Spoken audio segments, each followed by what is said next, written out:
So, starting at about the end of the Bronze Age, we have the appearance of our first dynasties. So, the Shang dynasty starts at about 1766, and this is a little bit after this Bronze Age site of Erlitou becomes an important uh, town and probably the sort of best example of stratified Bronze Age China. So the Shang dynasty overlaps that with 1766 to 1050 BCE. One of our most interesting examples from Shang dynasty China is first an outline of sort of a region we think they extended to. And a lot of our empire-based China comes from written history. So we know sort of the extent of the empire based on written records. So that's why we can sort of have this shaded map of an area where Shang dynasty China existed. So within the Shang dynasty, we have, again, the existence of stratification that has really kind of started in really the later Neolithic cultures. So on this screen, we have a picture of a tomb, and this is a tomb of a Shang dynasty queen that dates to about 1200 BCE. So within her tomb, you can see there is pottery, stands, urns, things like that. And we also had evidence of possibly like voluntary sacrifices, kind of like where we have other bodies besides the body of the queen inside of the tomb. And this makes us think that, again, we have two options. So there's sort of voluntary sacrifice or forced sacrifice. And this is, a concept we've already become familiar with. But the fact that we have this queen with commoners buried with her shows that there's some sort of ideology or some sort of idea in society that you should, have commoners accompany the elite into the afterlife. So following the Shang dynasty is when we really get the existence of different empires within China. And these empires are trying to control huge land masses. So in this map, we have some shaded areas of China where we know different dynasties were existing. And these dynasties didn't really overlap. So it was dynastic rule like in Egypt. So, one ruling family kind of fell out and another ruling family took over. And the dynasty that follows the Shang dynasty is the Zhou dynasty, and they last from 1027 to about 256 BCE.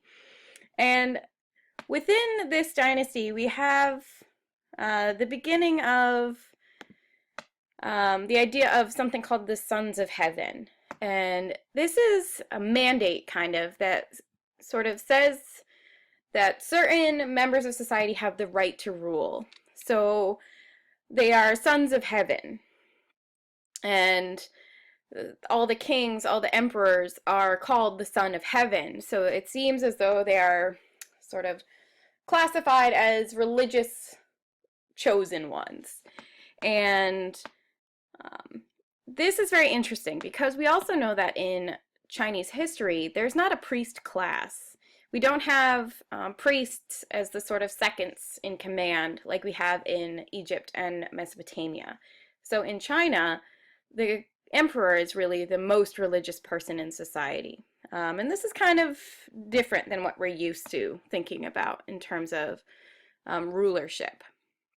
Something else that starts to happen in the Zhou dynasty is this idea of a feudal system. And so I do have a bit of a slide here to show us what exactly the feudal system looked like in China. You might have heard of feudalism in a South American context or in medieval Europe.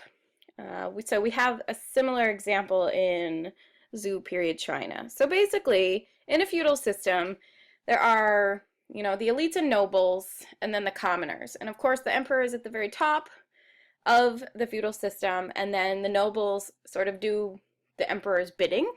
So they go out and sort of tell the commoners what to do. So it is a hierarchical system with the emperor having the most power and then the nobles and then finally the commoners below them. And within nobles and commoners, we actually have subdivisions into different classes based on what your sort of duties and roles are. And under a feudal system, the commoners really have no control of their own destinies. They are told by the nobles, and the nobles have sort of military power to reinforce what they would like done. So commoners are assorted into different groups, so peasants, artisans, servants, slaves. And in these different groups, they're all required to pay a certain amount of tax in the form of items, gifts, foodstuffs, things like that to the nobles, who then report that to the emperor.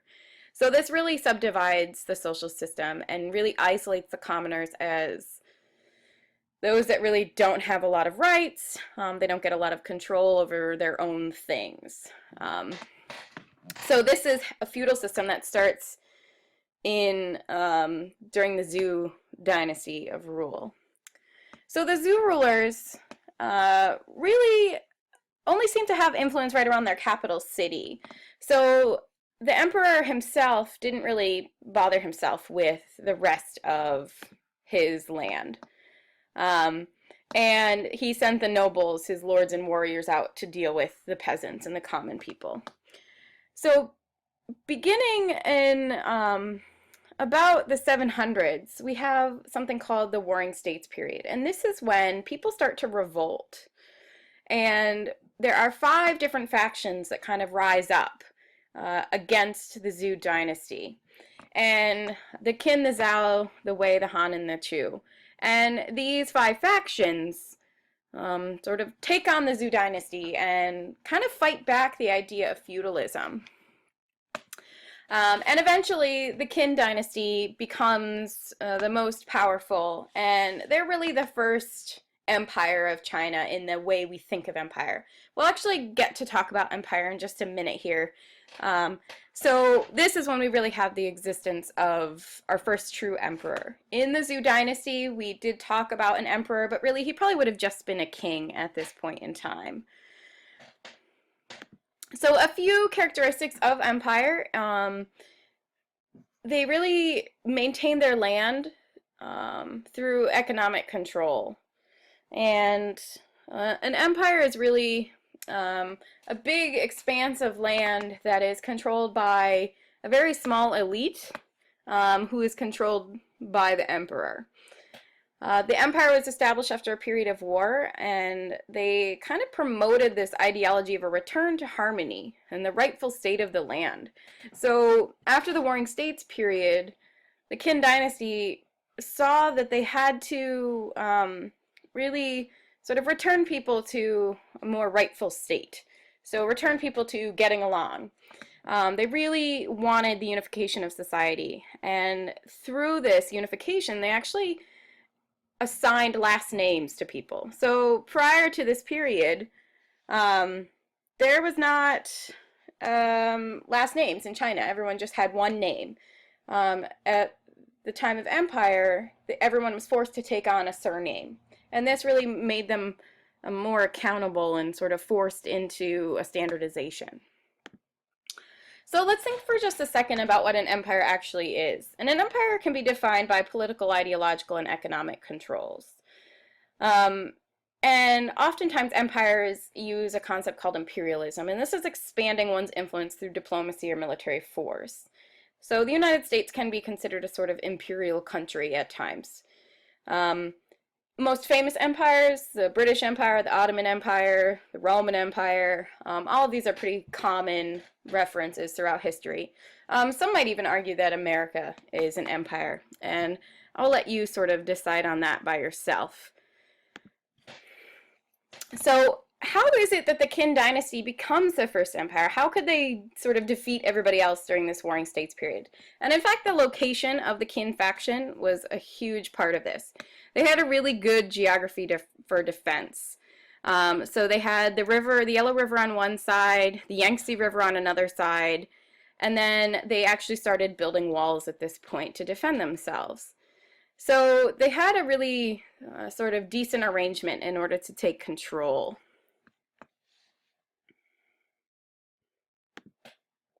So under Qin rule, some factions were allowed to maintain their sort of autonomy, but they did assign rank to people based on their strength of military. So the different factions were assigned different ranks based on their military prowess during the Warring States period. The Qin really did micromanage everyone. Like I said, they assigned last names, surnames to people, which was not normal before this period. And they also started to build walls all over the place. And they tried to keep out some of the nomads, which were people from Mongolia in the north. And they were also meant to keep citizens in, so to sort of disallow them from sort of leaving Qin-controlled areas. So this map here shows us some of the walls that they had built. The Great Wall of China is actually built on the same sort of line, but the most famous sections that still survive today were built much later than the original Qin walls. So the Qin actually started to build walls in about 700 BCE, and the more famous parts of the Great Wall of China were actually built in the medieval period and a little bit later. So on this map, we can see the sort of the extent of the Qin Empire here with this dotted line. And then we have some examples of where the walls were built as well. This is a picture of a wall. The sort of degraded looking one in the foreground of the photo is a wall that dates to the Qin dynasty.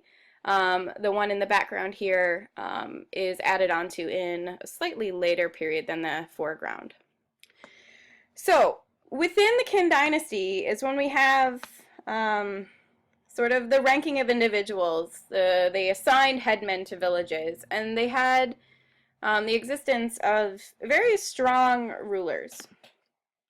So our first real emperor doesn't actually appear until about 220. So it takes about 500 years for the Qin dynasty to defeat everyone else, organize themselves, and assign an emperor. And this is Qin Shi Huangdi.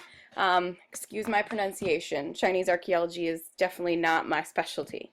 So he was the first emperor, and he took power that after all the other ruling factions attempted to take control over about 500 years. He did actually get rid of the feudal system, and he set up governors, sort of like the nomarch system in Old Kingdom Egypt.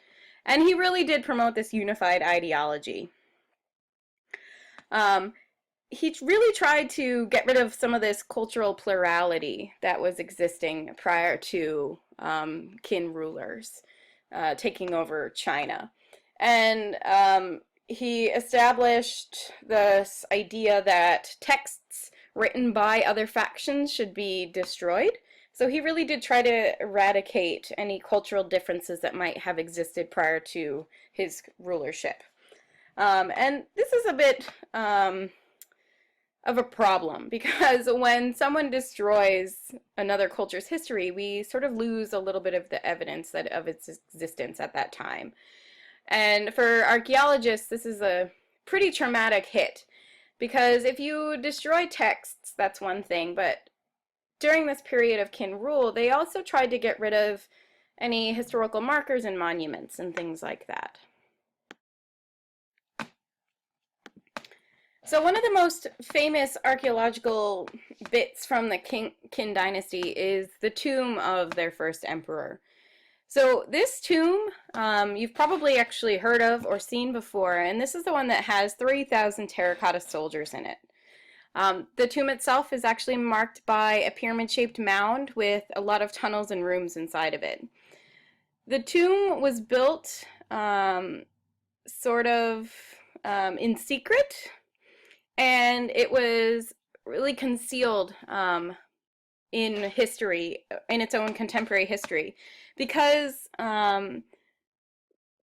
they wanted it to be something that further dynasties wouldn't be able to destroy. So the son of this first emperor actually ordered the murder of all the artisans who helped design it. And this was really done so that they could preserve the tomb for long periods of time, and I'm sure they'd be glad to know that it worked, as we found it in contemporary times intact. And this tomb is actually quite incredible. All of these sort of terracotta soldiers have kind of individual characteristics. They're not all exactly the same, which is quite impressive since there are 3,000 of them. So the burial of an emperor with this many soldiers represents probably an ideology of, his protection in the afterlife. So this is a similar ideology that we find in other, kings and pharaohs' tombs, where there are ideologies of power associated with this king. So in his tomb, he has 3,000 warriors to protect him. That shows that there's, a strong desire to support this emperor in his afterlife. So after the death of this particular king, another dynasty takes over, and this is the Han Dynasty. And they date from about 206 BCE to 220 Common Era, or AD, if that's a more familiar term to you. So when the Han Dynasty took control of China, it was because the entire Qin dynasty was structured around their emperor. And when he died, the empire sort of fell apart. So the Han rulers had access to take over. They took control of China through the control of food and access to resources. And we actually have evidence that they had a population of about 12 million households, which was about the size of the Roman Empire, which is really quite impressive. Some of the ways the Han controlled China was through the continued use and actually continued building of the walls that were started in the Qin dynasty, and also because they controlled access to certain things. So they really controlled the movement of salt, which was a very valuable resource at this time. And